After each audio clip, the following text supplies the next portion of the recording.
नमस्कार मित्रों, नमस्कार। आप सबको मेरा नमस्कार। मेरा नाम अश्विन वैद्य है।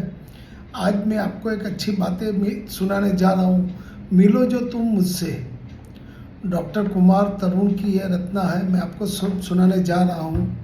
बनके किसी दरिया का संपूर्ण समंदर में मिलना, बनके किसी दरिया का संपूर्ण समंदर में मिलना, कभी मिलो जो तुम मुझसे तो अधूरा मत मिलना। मन्नतों के बदल जाते हैं आखिर सभी गिरते तारे,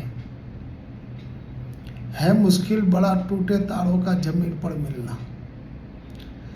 नई रुत की कोपलों पर एहसान यह किसका है, नई रुत की कोपलों पर एहसान यह किसका है। काम तो आता है कुछ पन्नों का मिट्टी में मिलना।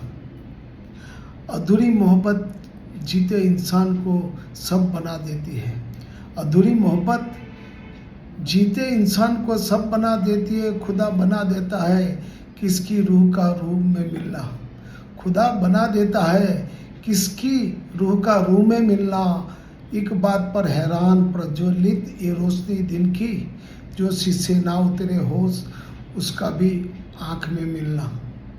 नाच उठते हैं मोर जंगल में सिर्फ देखकर जिनको, तुम बूंद बनकर कर उन बादलों के मुझसे मिला। बनके किसी दरिया का संपूर्ण समुद्र में मिलना, कभी मिलो तो तुम मुझसे तो अधूरा मत मिलना। Thank you, thank you, thank you.